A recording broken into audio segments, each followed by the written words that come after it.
translation, I'm the only one that did research, is what I'm hearing. No, no. Yes, yes, Nick. That's exactly right.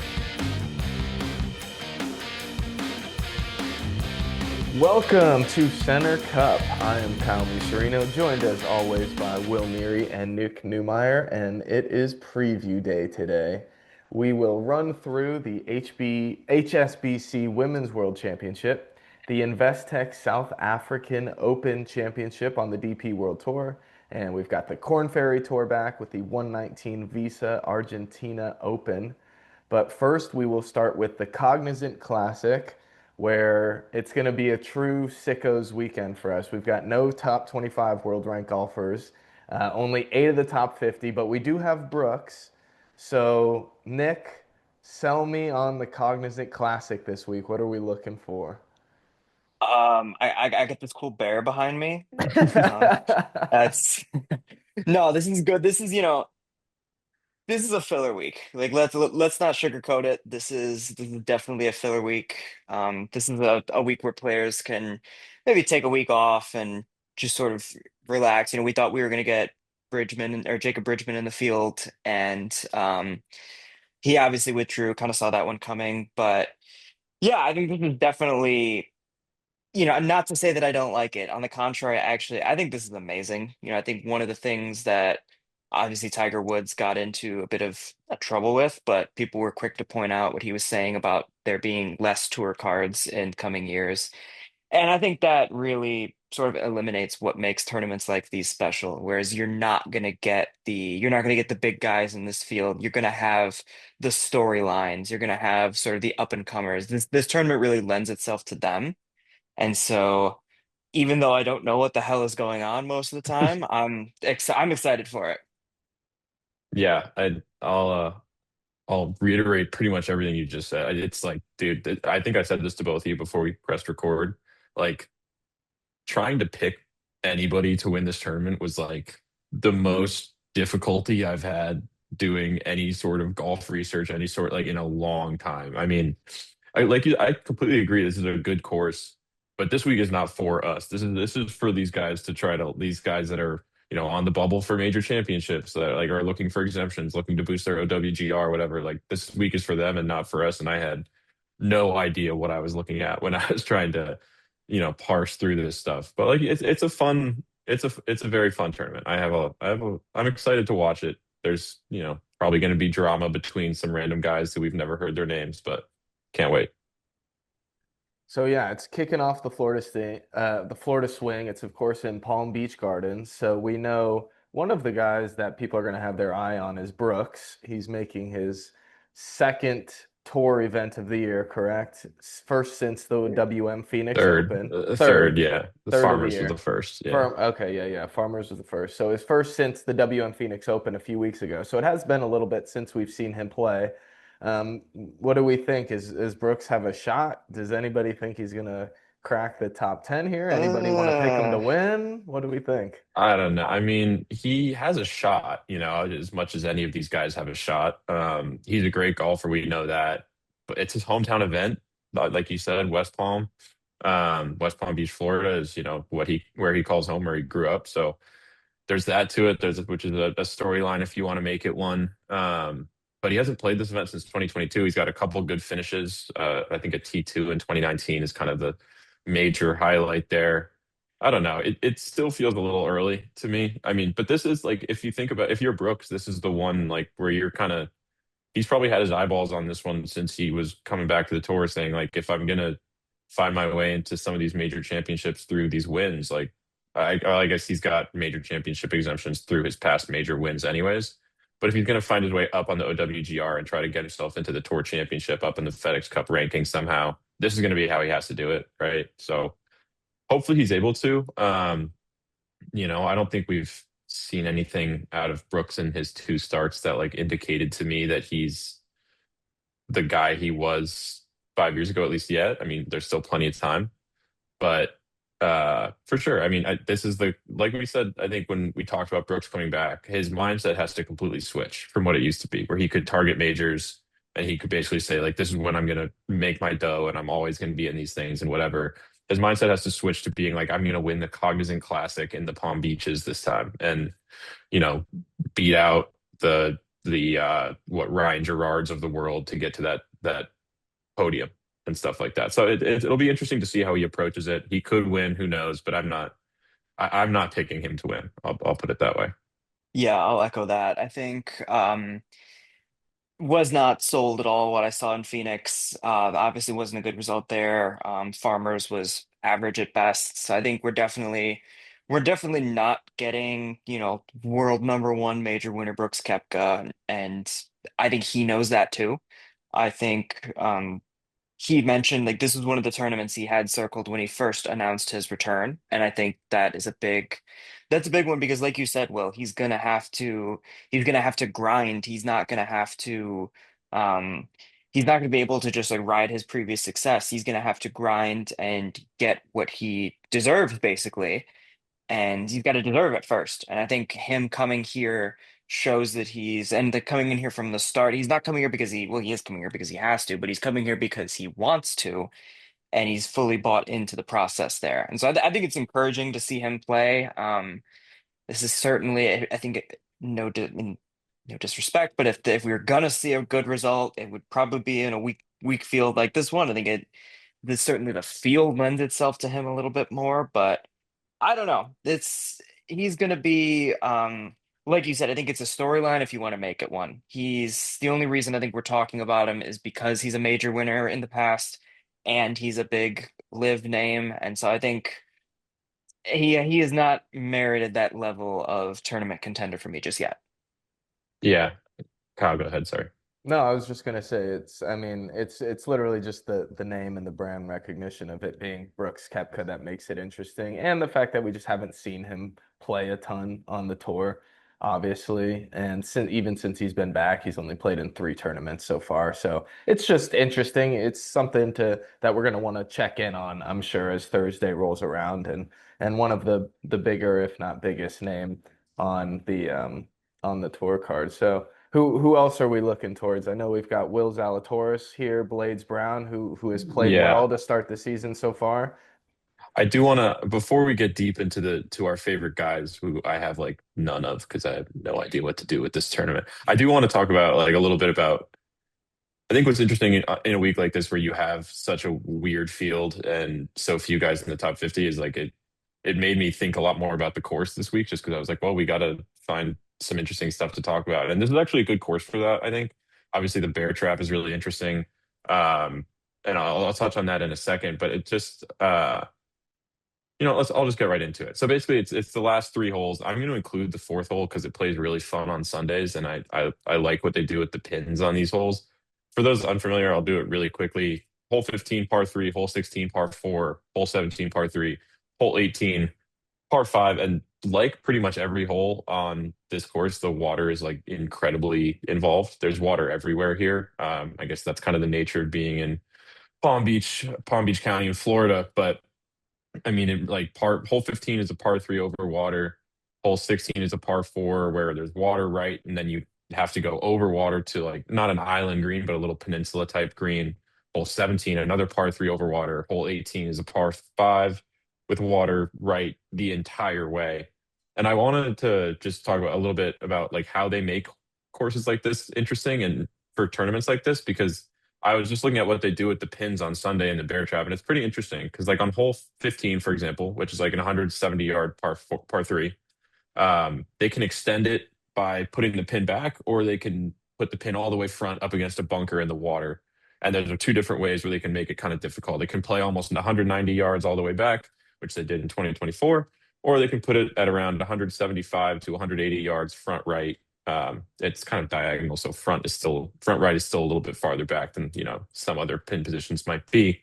But they do that. But then on 17, which is a very similarly structured hole in that it carries water to a somewhat peninsula green, they do the opposite. So like if they put it back on 15, they'll put it front on 17, and if they put it back on 17, they'll put it front on 15. So they kind of mix and match those two things which I like. I'm a fan of that. And then it's funny, I'm on 15, 16, and 17, just looking at the the course map and the shots that guys hit in last year. 16 is another one that has kind of the same shot. It's a weird tee ball. You kind of hit a 240-yard fairway wood or iron, depending on who you are, out into the fairway. And then once again, you've got 190-ish yards over water to a front pin position on Sunday. Um, and then on 18, my God, it's like a weird green with a tongue that juts out basically into the water. And they always put the pin back there on Sunday just to add a little bit of extra spice. I think it plays like, just to do a very brief data heavy moment. It played in the last 2 years, 18, and the first three rounds plays half a stroke under par on average. And on Sunday, it plays zero point 0.3 shots under par on average. So it is zero point 0.2 shots per player harder on Sunday just by that pin position. I mean, you can't, even if you lay up, you can't go at that pin. You have to play to the center of the green and hope you make a putt of some sort. But it's a fun way to make these kinds of events interesting. I think I like the way they toy with it, and obviously, you know, having a stretch of holes like the bear trap is kind of a really good facet for a some otherwise unexciting is the wrong word, but otherwise somewhat lacking PGA Tour event that doesn't have like the top end talent that we're used to the last couple weeks. Yeah, I think having a course like this is really good. I think if I'm being completely honest, I would almost say this course is wasted on this event. Like I think I this kind of is agree. I think you're right. that like the bear trap is so iconic. And you look at it wasn't always like this. You look at some of the past winners here. You got guys like, Ricky Fowler, Adam Scott, Rory McIlroy, to name a few. Like these are some very good players that played this event, and this used to be a very good event, and now it's kind of, I know Tiger's played this event a bunch too. Like I feel like it has fallen off in the past, and it's just a little disheartening to see. But there is, the course does make it like somewhat entertaining to watch. There's really a lot of strategy that goes into it. So that just makes the ending really sort of climactic, and I'm really looking forward to that. So just moving on to the course fit, the one thing I noticed in our document, um, Justin Hicks, 51 years Dude. old, last two starts. I'm gonna read the resume because I can only assume this was you, Mhm. Will. Last Yes. two events were the 2025 US Open and PGA Championship. This will be his sixth PGA tournament since he played, or his sixth tournament since 2016. Has Correct. not made a cut on the PGA Tour since the 2016 US Open. Why am I reading Justin Hicks on our document, Will? Dude, I think I put this in. I was gonna delete it, but I wanted to keep it in just because I think it shows how weird this event is. So basically these are all based on like, players have their skill profiles. We talked about this last episode with the Pentagon, right? And they kind of do the same thing for courses on like what's really important here and what on the course is required, like is approach more important here than it would be otherwhere or somewhere else? Is putting more important here? And if you look at the Pentagon for PGA National, this course, it is just like nothing is important. It's so weird. It's like everything is less important than the average PGA Tour course, which makes no sense conceptually to me. But for some reason, in Data Golf's like formula for how they assign, course fit to people, it results in guys like Justin Hicks, whose skill profile is literally like the central dot, nothing else, and then like a little blip towards driving accuracy. He's the number one guy. I think the number two guy was Gordon Sargent, who's a bigger name, but to the same extent, like his skill profile is also just like a little dot with like a massive spike towards driving distance and essentially nothing else. I think Data Golf doesn't know what to do with this. The same way we don't know what to do with this. They look at a course that like doesn't require any or doesn't emphasize any aspect of the game to an interesting degree, and it's like I don't know. Like these guys, I guess guys with these like random skill profiles fit the bill and get strokes gained bonuses for being out here.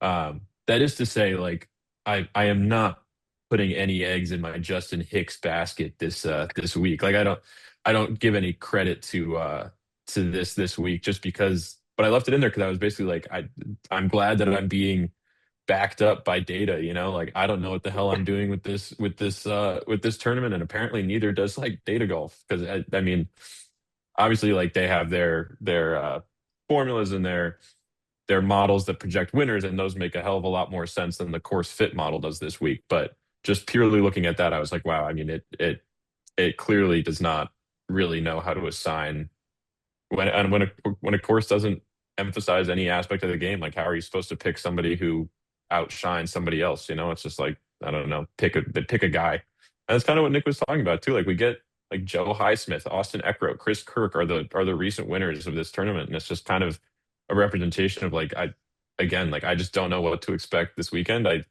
It's weird to me, not to backtrack too far away from how bizarre the course fit is, but it plays into this. It's weird to me how in recent years this has been a course where obviously the top 25 in the world are not really out there much, right? But what's weird is that that doesn't mean, guys 30 to 50 are winning this thing. What's weird is that it's like, of the last five winners, one guy was in the top 80 in the OWGR. Like, they're still beating out guys who are good golfers that are playing these tournaments. And frankly, even in the past handful of years, there have been, around three to five guys within that top 25 that play this tournament, and still they're getting beat out by guys like, Seth Straka and Joe Highsmith, both of whom were ranked. We know those names now, but they were outside of the 100, outside of 170 in OWGR when they won this thing. Um, so it's a weird, it really is like all of this to say, like, man, I was struggling. I was like looking through this is to me the quintessential vibes tournament. It's just like, when I look at the board, I'm like, I don't know, that guy seems like he might win this week. I don't know. You get that gut feeling, and that's what I'm relying on this week more than probably any other week I've looked at this stuff. You have nothing if not your gut. I have nothing if not my gut. It's true. Well, But I'm just looking at those past winners you just listed off. So we had Sung J M won it at 6 under in 2020, Matt Jones at 12 under in 2021, Sepp Straka at 10 under, Chris Kirk at 14, Austin Eckroat at 17, and Joe Highsmith at 19. So it seems like either guys are getting better or the course is playing easier over the years. Any inkling either way? I know we've talked a lot about the course fit and how we think it might play. Hard to tell.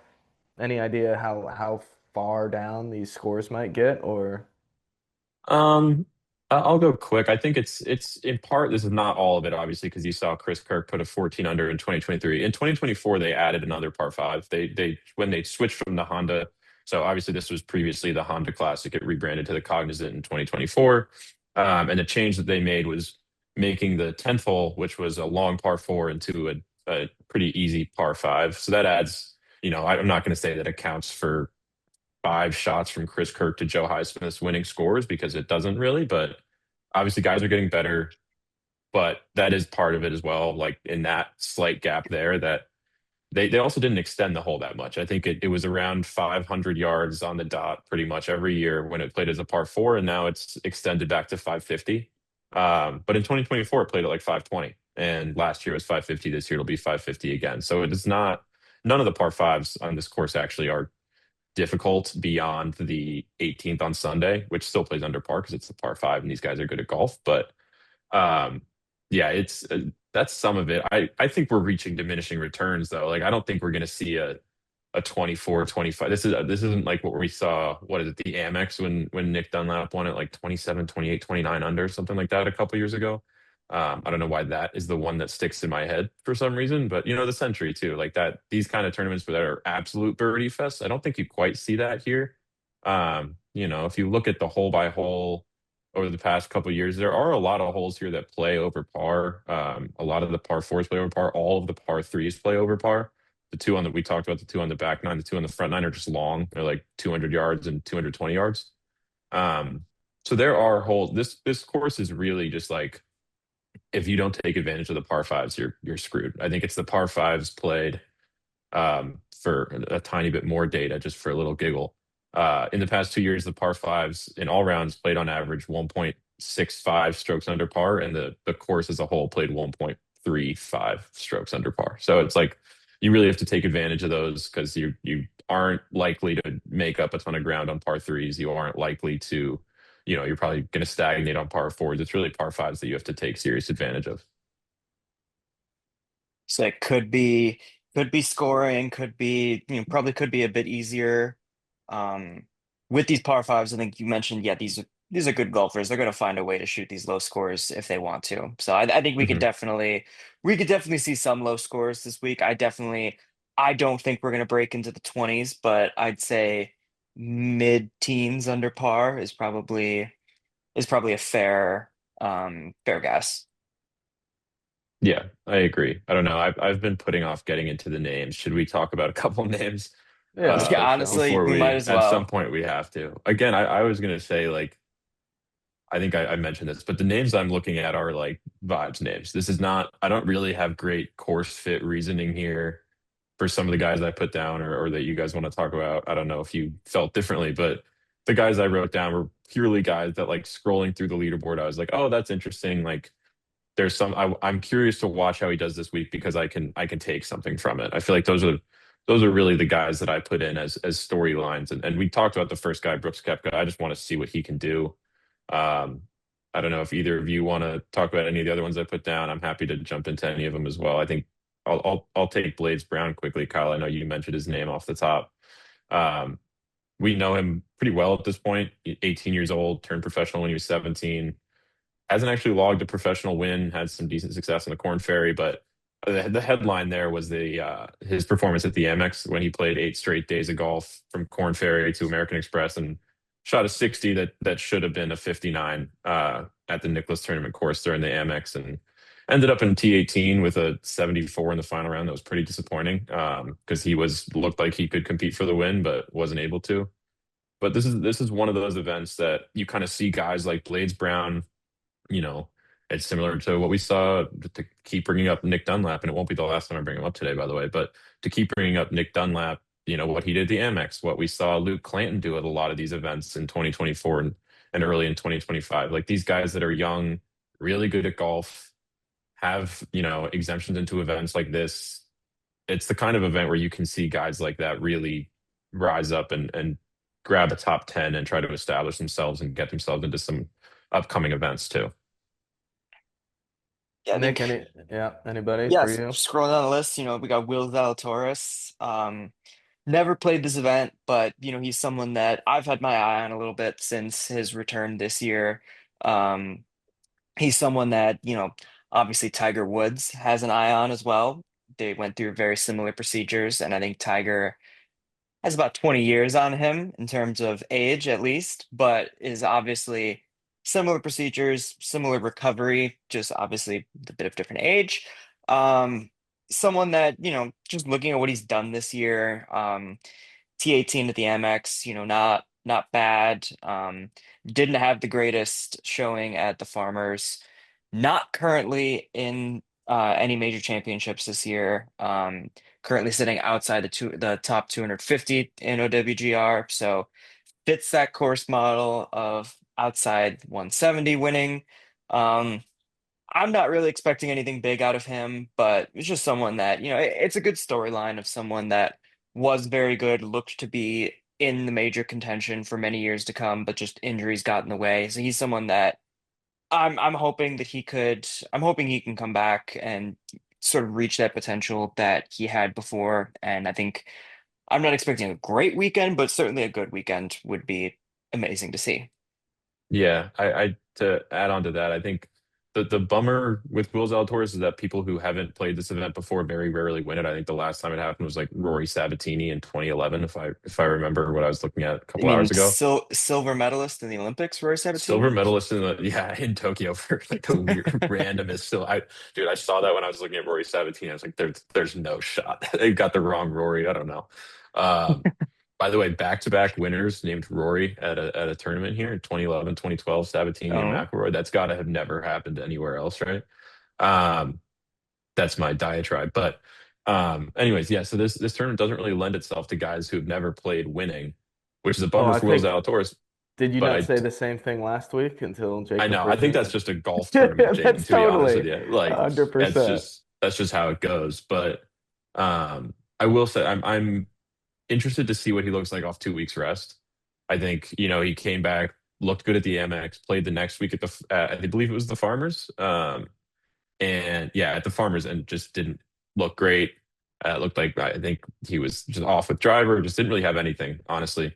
Um, but I'm curious to see how he comes in off of 2 more weeks rest. And one thing I'm interested to watch with Will is that he feels weird saying Will because that's my name. but with Will Zalatoris, to be clear, I'm not talking about myself, is that I I noticed that he's been losing a little bit of distance with the driver since coming back from injury. That shouldn't really matter that much around here. But I'm just curious to see if that persists or if as he gets healthier, he kind of gains that distance back. So that's part of why I was adding him in here as like a little storyline to watch, just because I'm curious to see how his recovery is going at a PGA Tour event. For sure. And then we got, last name on the list. I think you put down Will. You got Luke Clanton. Um, Yeah, I'm good, a sucker good. for Luke Clanton. I don't know why, but still have a soft spot. Yeah, Has that phrase ever been uttered? I'm a sucker for Luke Clanton. I probably not the first. There's somebody out there that said that. I think that's the probably true. start up the Luke Clanton fan club. I think not, decent result of this event last year, T18. It was the last top 25 finish at a PGA event that he's had. So he's someone that, we obviously know the story of Luke Clanton. Really great start to his career. In his first eight starts, he had a top 10 at the Rocket Mortgage, tied for runner-up at the John Deere, solo fifth at the Wyndham, and then second at the RSM.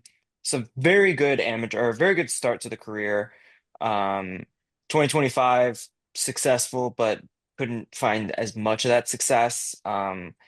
After June, he had 13 starts, weaker fields for the FedEx Fall, and then had a T29 at Sanderson Farms. It's just a short game. Short game is just not his strength right now. And I'm gonna pull up his data golf just to pull this. Yeah, Oh boy, that is a I'm lot looking of at it. red. I as a separate thing though. If you look at his last 25 starts on Data Golf, it'll show you some of the NCAA events. His last what is this? Seven NCAA events: T22 win, T14 win, seventh win, win. So, That's good. but then just can't do anything in PGA Tour. And obviously, the gap between a college event on the NCAA and the PGA Tour is massive. But it's just funny, seeing him come out of the gates so hot, and then, even at smaller events like the Cognizant, which he played well last year, but at other small events, like even in the FedEx Fall, he wasn't making. I think his best result was a T29 or something. I don't know if you already mentioned that, but he just doesn't seem to have it right now. And like you said, there's a Yeah, lot of red on that page. I think he's in the sixth percentile in short game, which data golf considers very poor. Yeah, I mean, I consider that very poor. Consider us in Um, agreement. so I think we've determined just sort of a new sort of segment that we could possibly be working on Yes. for so a bit of backstory with how this came to be. We had our man Will had a prediction at Pebble Beach. Um, his exact words were, Nico Echeverria, I love you, my guy. You are not winning this tournament. Follow that up with Nico Echeverria almost winning this tournament. Yeah, it almost was disastrous. It really almost came back to bite me so fast.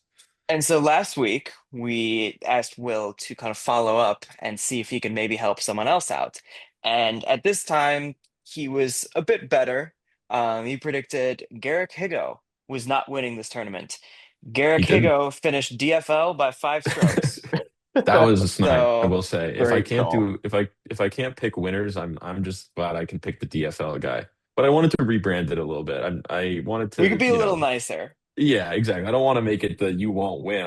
I want these guys to win. So I'm rebranding it to the prove me wrong guy. I'm going to do a little more research into it and see who doesn't really fit.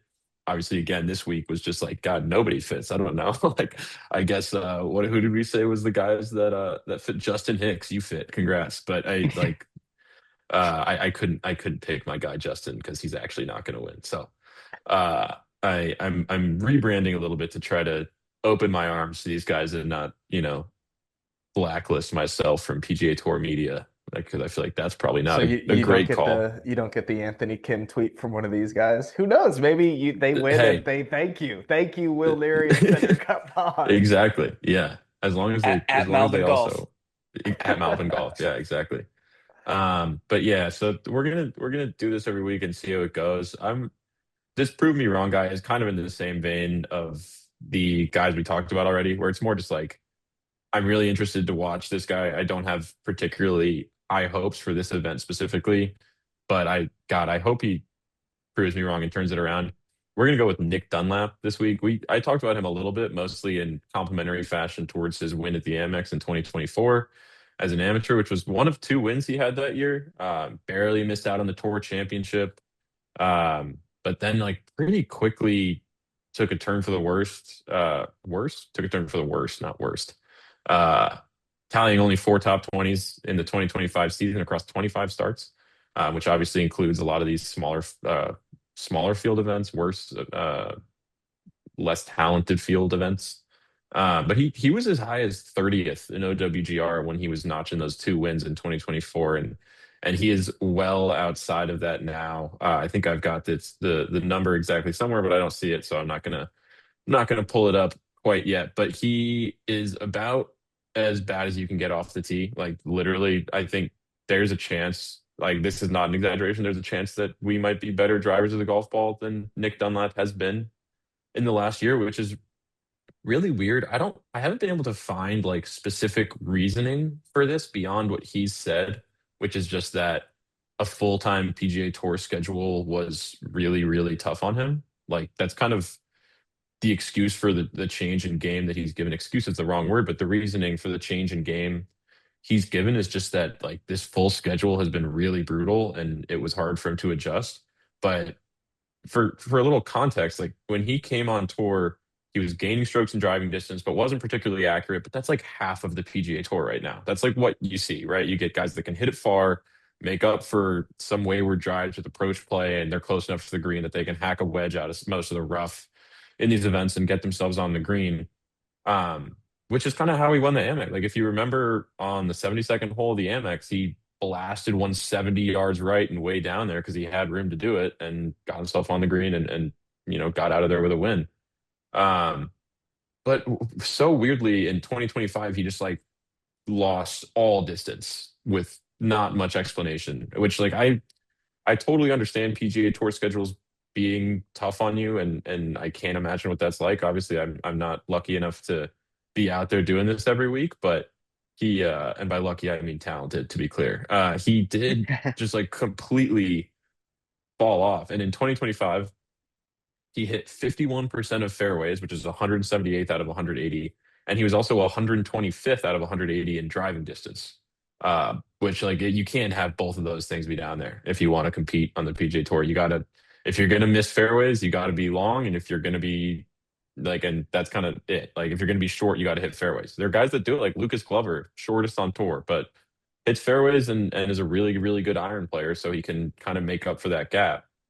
But in 2026, it's gotten worse. There's 172 qualified golfers. He's 170th in driving accuracy and 166th in distance.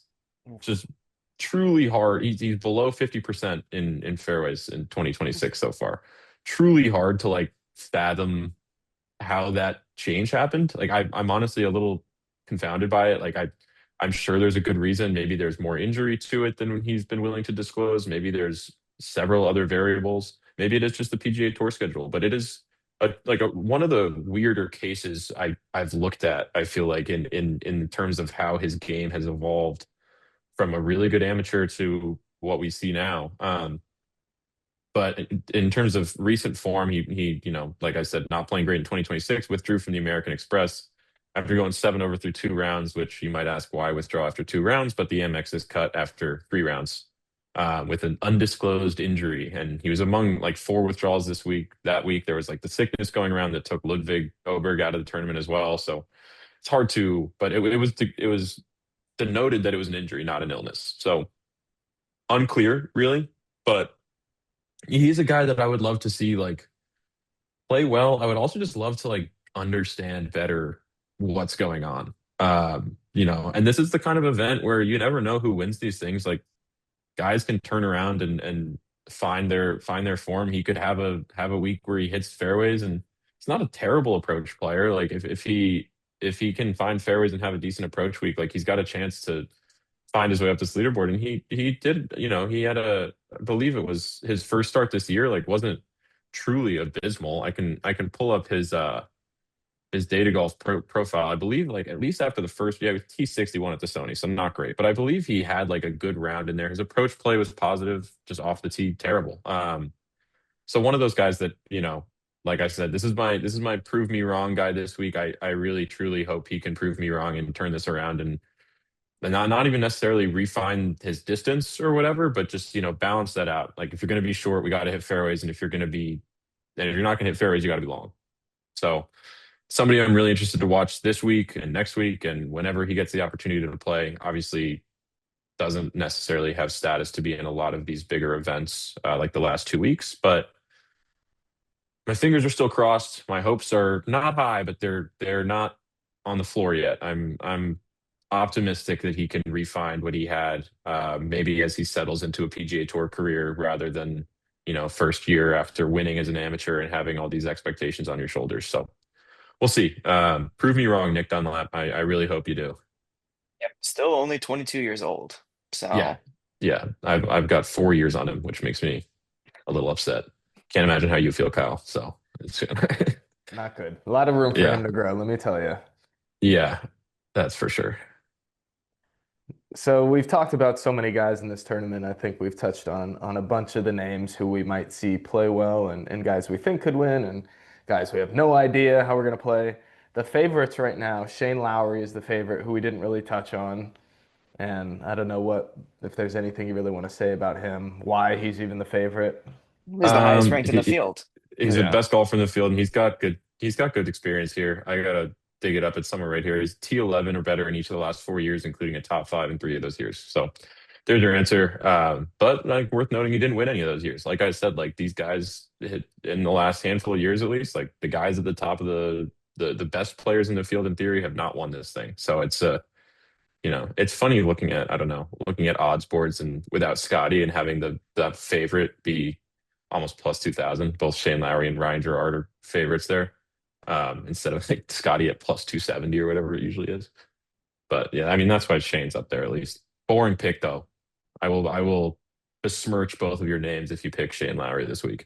I will not be picking Shane Lowry. I'm gonna go a little bit random with this one. And so yeah, you had mentioned already just like the data golf course fit tool is ahead the little Pentagon. And when I looked at the Pentagon and I just looked throughout the field and just I cross-referenced it with Data Golf's prediction model just to see who they thought was going to win based off of course fit and all other things like that. And who I found was Hatong Lee because I guess the way I'm going about it is if everybody is a fit for this course, then we go off of vibes and we go off of performance. And um not great in Phoenix, missed the cut, but T11 at the Farmers, T8 at the Amex.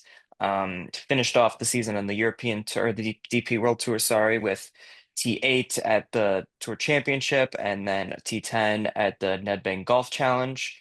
He's someone that, he excels in driving distance and approach, both of the categories that play very well on at PGA National.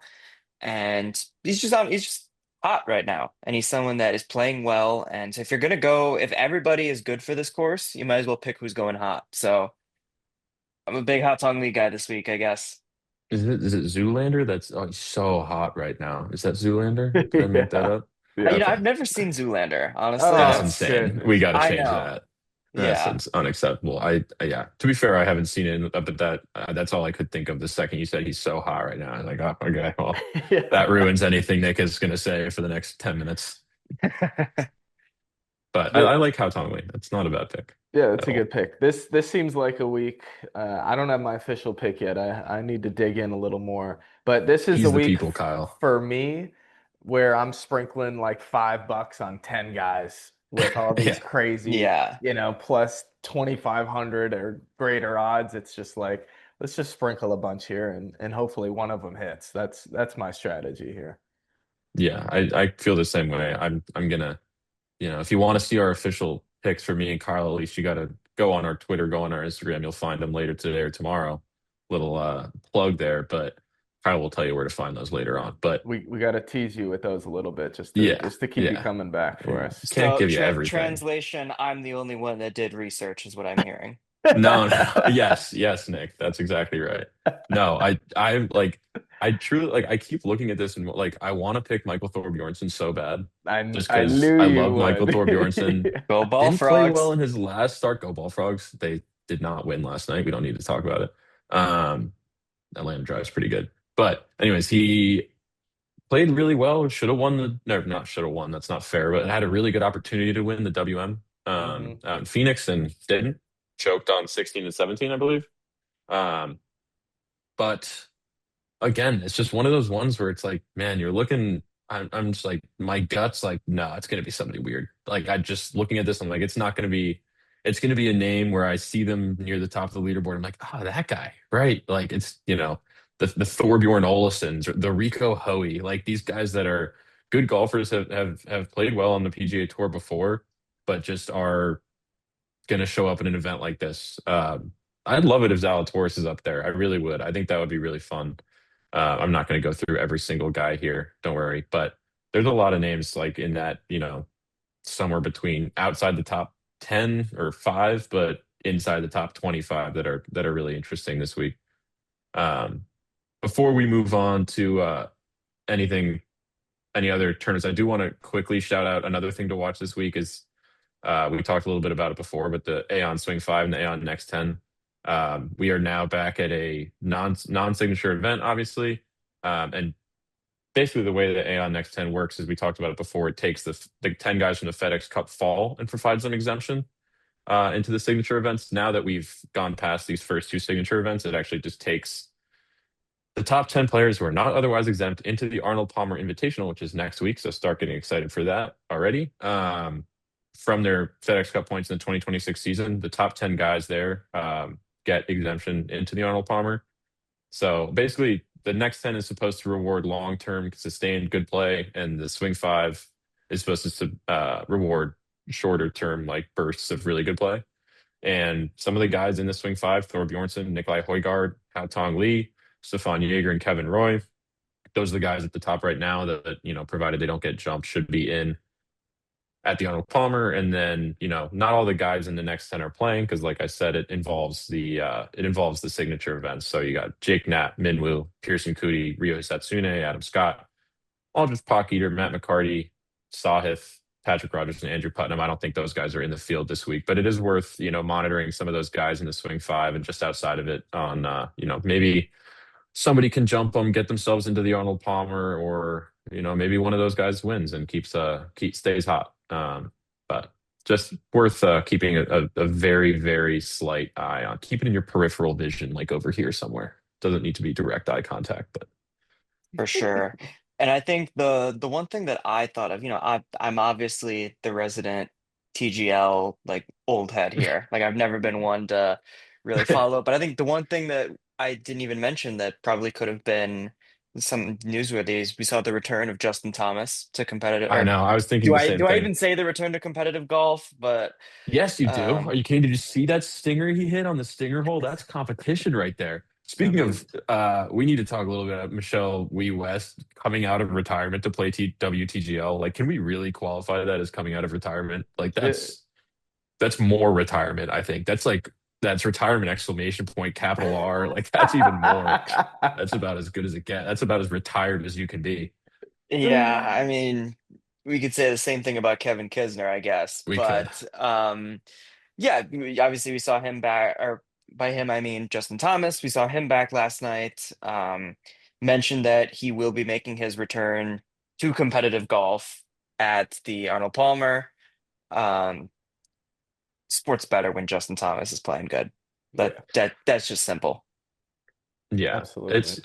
It's been a good couple years of like guys rounding back into form. Like the Justin Thomas, like he looked really good. Was it the end of last year, the end of 2024, where he was on the outside looking in of the playoffs and like almost chipped in on the 72nd hole of some I think tournament that was to 23. was it 23? Was it that long? Oh God, time flies. But it's been a good handful of years. Ricky Fowler's back in the fold, Jordan Spieth's back in the fold. Like these guys from mid to late 2010s are kind of, rounding back into contention to an extent at least, and it's always good to have those guys, those name brands that you know and love so very much, back near the top of leaderboards. You couldn't Yeah. see running it back of SB. We're approaching the 10-year anniversary of SB 2K16. So Mm. Well, I'll lastly say on the Cognizant Classic, I'm keeping my eye on my boy Neil Shipley, and you better believe one of those $5 is getting sprinkled on him. And if You know, that I hits, thought I'll about it. be I thought rich. about him being the prove me wrong guy, but I couldn't take that from you. Oh, come I on, was don't do between it to Nick and me. Neil, and I decided to go with Nick. Yeah, we'll see. Well, thank you for not I'm doing that to always us. down to watch those luscious locks just stroll through a golf A tournament. TGL star, and as Colin Morikawa said a few weeks ago, that only propels you and prepares you for victory on the PGA It's true. Tour. So right. I looking see forward to it. no lies spoken. Okay, so let's move on to the HSBC Women's World Championship preview, and they are over in Singapore. And contrary to the Cognizant Classic, this tournament actually has 22 of the 25 top Rolex ranked women players, including, of course, world number one Gino Titaku, who won last week, we talked about. Charlie Hull's in the field, Lydia Ko's in there, Lottie Woad as well. So this is going to be an awesome tournament to watch. Will, what are you feeling for this one? Yeah, like you said, it's quite opposite to what we're going to see at the Cognizant in terms of field strength, and it's also somewhat opposite to what we saw last week at the Honda LPGA Thailand in terms of course strength. I think that, like we talked about on Monday, was a serious birdie fest. You know, the winning score it was 24 under, I believe. Hmm. So that was a serious birdie fest, and like you said, we saw Gino Titakun walk away with the win there. This one in the past 2 years has been 13 under both times, so you know, not a U.S. Open or a women's U.S. Open style test, but nonetheless like a stronger test than we saw last week on the LPGA Tour. Couple people worth shouting out, and you mentioned a few of them. Lydia Ko has some really good experience here. She won last year. Like you said, she's the defending champion. That was her first finish inside the top 20 here since like 2021. But again, she's coming off a nice finish in Thailand. She was T5 last week, so she is well in form. Jin Young Ko won this twice in 2022 and 2023, along some other best finishes, but she also played really poorly last week. So, you know, that's something to weigh. She's got like probably the best course experience here with the two wins, but obviously doesn't seem to be in her best form. And then, you know, Gino Titakun is kind of becoming that person where like if all else fails, she's probably gonna win. She won in Honda LPGA Thailand last week and has never been outside the top 10 here in four starts dating back to 2018 when she was T8 as an amateur, which Mm. is That's pretty good. wild. Yeah, pretty solid stuff. She's the best player in the world. I don't think that's up for debate. And unless somebody catches her, I am pretty confident that she's gonna, you know, be in that top five, top 10 conversation again. I don't think this year is going to be any different. Other women, Hyoju Kim has played really well here, coming off a solo third at the Honda LPGA Thailand. Hannah Green has won here in 2024 and a solo second in 2022. She was solo seventh last week, sorry. And then finally, Uyaka Furue. I believe I actually nailed that one, so shout out me in pronunciation. But in her first four appearances of this tournament, she was T23, T3, T8, T2. That's all pretty good. Nothing remarkable at Honda LPGA Thailand. Last week, T24. I will say the T23 she had here in her first appearance was her like third start of her LPGA rookie season and the sixth start of her LPGA career ever. So I'm willing to throw that one out and call it three top tens in her three appearances here if I feel so inclined. But no, it should be a good week. It's kind of another week like what we saw last week where you expect the cream to rise to the top and some of the best women in the world to be near the top of the leaderboard and playing well. And they've done that in the past here and presumably they will continue to do so. So definitely a tournament worth monitoring. And we are quite global this week, you know, in terms of other tournaments, which we can transition to very quickly. We're in South Africa for the DP World Tour. We're in Argentina for the Korn Ferry Tour. We're in Singapore for the LPGA. And the PGA Tour, with its tendency to be in the United States, is surprised in the United States. But no, it's a good week for golf. There's so much golf. You could probably I wonder if based on the time zones, you could go 24 straight hours just watching broadcasted golf somewhere. Now that would be incredible. Someone, one of our thousands and thousands of listeners, please email us and tell us if you can find a way to watch 24 hours straight of golf because I'm curious. That would be an interesting undertaking. But Patrick Reed's back. That's Yes. exciting. Yes, to go DP World Tour. Not to steal transitions from you, Kyle. I apologize, but I know you're the master of it. I just had to try my hand once. But Patrick Reed's back. The top end of the DP World Tour is you know back in full swing, pretty much. You got Patrick Reed, Freddie Schott, who won the Babco Energies Bahrain over Reed and Callum Hill in that playoff. Where just to remind everybody, except for Callum Hill, maybe if you're listening, mute the pod right now. But where Callum Hill, Warning. yeah, pull hook drive and then cold shank into the water to try to concede in the fairway. Just tough scenes. Fun to see Ernie Els and Charles Schwartzel out there though. Schwartzel Schwartzel, butchered that good on the God, first attempt. I haven't heard his name in a I long know. time. Yeah, a couple. He only 40, by the way, or like 40, low, young 40s, I believe. Sneaky I young. think Damn. I looked this up, so maybe I'm about to prove myself wrong. But no, Charles Schwartzel age, he is 41, um, which is surprising to me. But Ernie Els and Charles Schwartzel, among a lot of other younger South Africans out there, which is always, good to watch the home country events. Yeah, no, we definitely touched that. We touched on that topic last time out with Gino Tadakun in Thailand. Obviously very good to see people playing well at their home event. That just adds like a more dramatic flair to it. And so obviously it's good to see, South African players here at this event. And it's always, it should be a very entertaining week on the DP And World Tour. you're forgetting Brooks Koepka in West Palm Beach, Yes, of of course. How could I course. how could The I same forget? The the same huge thing, really. regional tie there.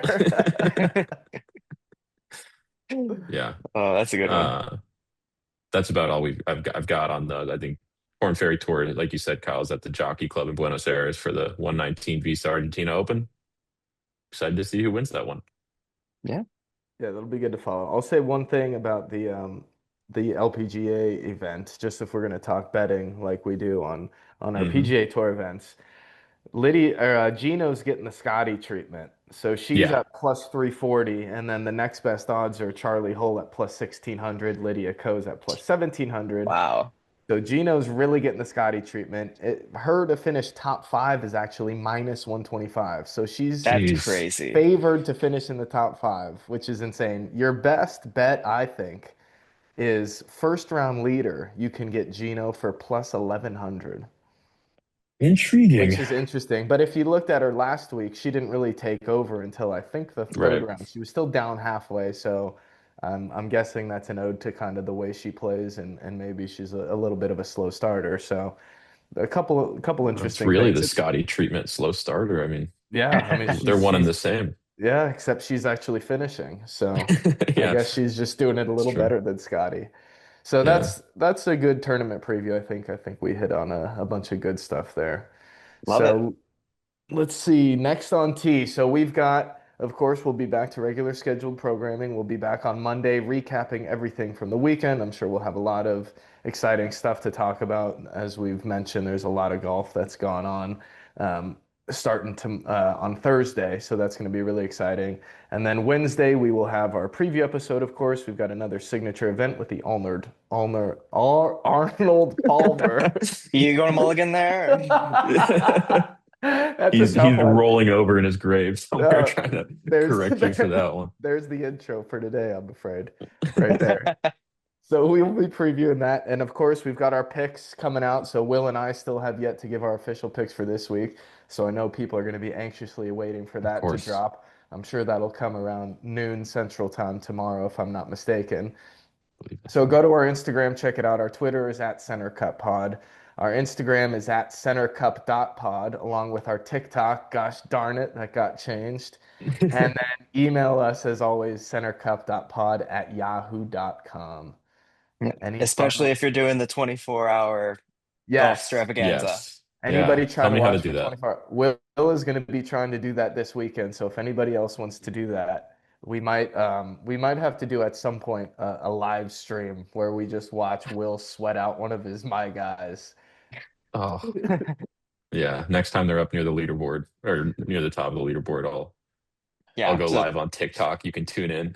That'd be nice. great. Yeah. So send in via email. If you're doing the 24, we want to see your setup. We want to see your couch. We want to see your snacks. Everything that you're doing to make this a great golf weekend. We want to see it. Yeah, Yes. that would be absolutely epic. And if there ever was a weekend for it, it might be this weekend with the global games going on. Yeah. Yes. Or a major championship weekend, but this one more. The Yeah, Cognizant means more. this one's for the Right. real sickos out there. Yeah, Exactly. This exactly. is If a you care weekend. about golf, you're watching This the is Yeah. commitment. Cognizant. Yeah. If you're watching everything this weekend, we want to hear from you because you're the kind of people we could get along with, I think. Exactly. All right, thank you for listening, everybody. We will be back with you on Monday. Enjoy the golf this week, and we